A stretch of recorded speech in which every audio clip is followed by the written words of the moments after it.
রাষ্ট্র ও জাতির বৃহত্তর স্বার্থে রাজনৈতিক দলগুলোকে সংস্কারের বিষয়ে একমত হওয়ার আহ্বান জানিয়েছেন জাতীয় ঐকমত্য কমিশনের সহসভাপতি অধ্যাপক আলী রিয়াজ।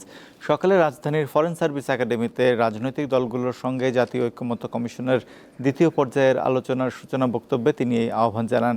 আলী রিয়াজ জানান, জুলাই মাসের মধ্যেই জাতীয় সনদ তৈরিতে কমিশন সংকল্পবদ্ধ। এ সময় রাজনৈতিক দলগুলোকে সহায়তা করার জন্য কৃতজ্ঞতা জানান তিনি।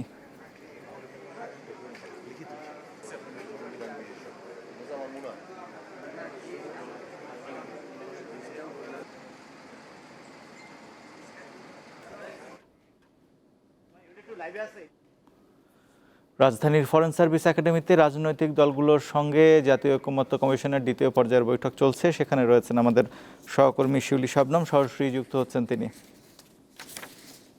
শিউলি, বৈঠকে এখন পর্যন্ত রাজনৈতিক দলগুলো কি কি সিদ্ধান্তে একমত হতে পেরেছে, যা বিস্তারিত আমাদের জানাবেন?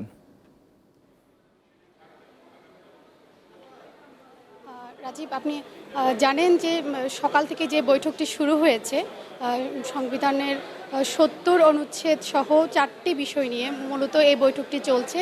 এবং এর মধ্যে আমরা মধ্যাহ্ন বিরতিতে রাজনৈতিক দলগুলো যখন কথা বলেছে ঐকমত্য কমিশনের সাথে বৈঠকের পর, তখন আমরা যেটা জানতে পেরেছি আসলে সংবিধানের ৭০ অনুচ্ছেদ নিয়ে সবগুলো রাজনৈতিক দল মোটামুটি ঐকমত্যে পৌঁছেছে। এবং তারা যেটা বলেছেন যে আসলে অর্থ বিল এবং আস্থা ভোট ছাড়া, এই দুটো বিষয় ছাড়া সংসদ সদস্যরা নিজ দলের বাইরে স্বাধীনভাবে তারা মতামত প্রকাশ করতে পারবে, অর্থাৎ ভোট দিতে পারবেন। এছাড়া আর এখানে আরও দুটি যে বিষয় আছে সেটা হচ্ছে যে জাতীয় নিরাপত্তার স্বার্থ এবং হচ্ছে সংবিধান সংশোধন।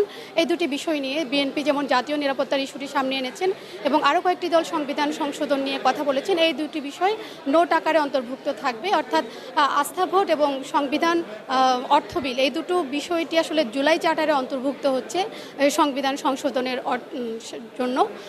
এক্ষেত্রে আমি আরেকটা বিষয় বলি যে এখানে যে বিষয়টা নিয়ে আলোচনা করেছে আসলে বিরোধী দলের জন্য জাতীয় সংসদের স্থায়ী কমিটির যে চেয়ারম্যান পদটি থাকবে সেটা নিয়ে ঐকমত্য কমিশন যে প্রস্তাবটি রেখেছিল আসলে 50%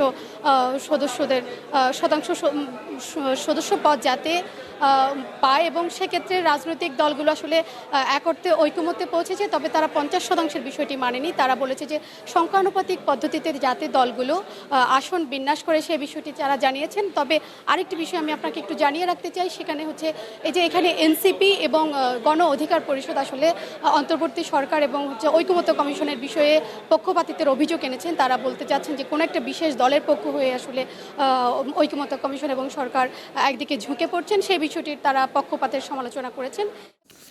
শিউলি, আপনাকে ধন্যবাদ।